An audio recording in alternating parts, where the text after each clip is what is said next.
حلقہ ارباب ذوق کا شکریہ کہ انہوں نے وبا کے دنوں میں، مصیبت کے دنوں میں اتنے خوبصورت اور بامقصد آن لائن مشاعرے کروائے۔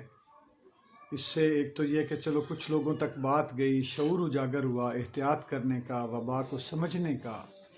سماجی رویے اختیار کرنے کا، اور دوسرا یہ بھی پتہ چلا کہ جو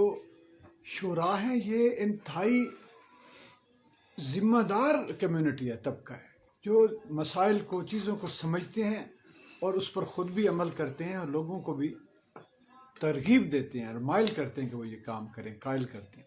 آج کا مشاعرہ جو ہے وہ دعائیہ مشاعرہ ہے، اور سبحان اللہ یہ آئیڈیا ہی بہت اچھا ہے۔ اور مرشد ہمارے تاثیر نقوی صاحب جو کہ ہماری باڈی کے بڑے سینئر ممبر بھی ہیں، رکن ہیں مجلس عاملہ کے، تو یہ ان کا آئیڈیا بھی یہ تھا کہ دعائیہ مشاعرہ کروایا جائے، ان کا حکم بھی تھا۔ تو میں ان کو بھی داد بھی دیتا ہوں، ان کا شکریہ بھی ادا کرتا ہوں کہ آپ نے بالکل ایک واقعی تخلیقی اور انسانی سطح پر سوچ کے یہ مشاعرہ آپ نے منعقد کروایا ہے۔ علی نواز شاہ صاحب، فیصل چشتی صاحب، اعجاز رضوی صاحب، ابتہاج ترابی صاحب، سارے لوگ جس طرح تندہی سے کام کر رہے ہیں، آپ سب لوگوں کا شکریہ کہ آپ واقعی یعنی بغیر کسی چھوٹی موٹی حرص و لالچ کے بھی اب وہ بھی اپنا ذاتی کسی کا مفاد نہیں، اور ادب کی محبت اور فروغ کے لیے سب لوگ جو ہے وہ کوشش ہیں۔ بہت شکریہ۔ میں چند شعر پیش کرتا ہوں۔ یوں عقیدت کے کرینے آ گئے، بند کی آنکھیں مدینے آ گئے،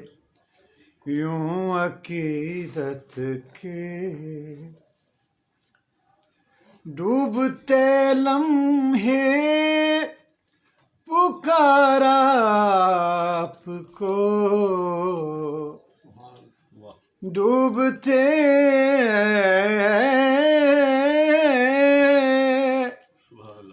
لمحے پکارا آپ کو،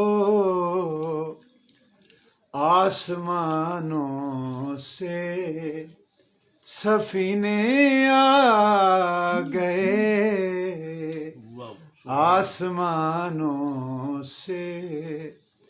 سفینے آ گئے،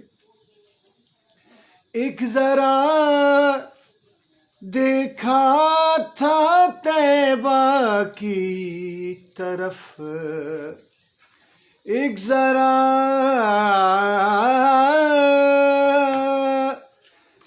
دیکھا تھا طیبہ کی طرف، ایک ذرا دیکھا تھا طیبہ کی طرف، اور مصائب کو پسینے آ گئے، اور مصائب کو پسینے آ گئے، یوں عقیدت کے کرینے آ گئے، یوں لگا پا کر مجھے خاک نبی، یوں لگا پا کر مجھے خاک نبی، ہاتھ میں جیسے نگینے آ گئے، ہاتھ میں جیسے نگینے آ گئے، بند کی آنکھیں مدینے آ گئے، یوں عقیدت کے کرینے آ گئے۔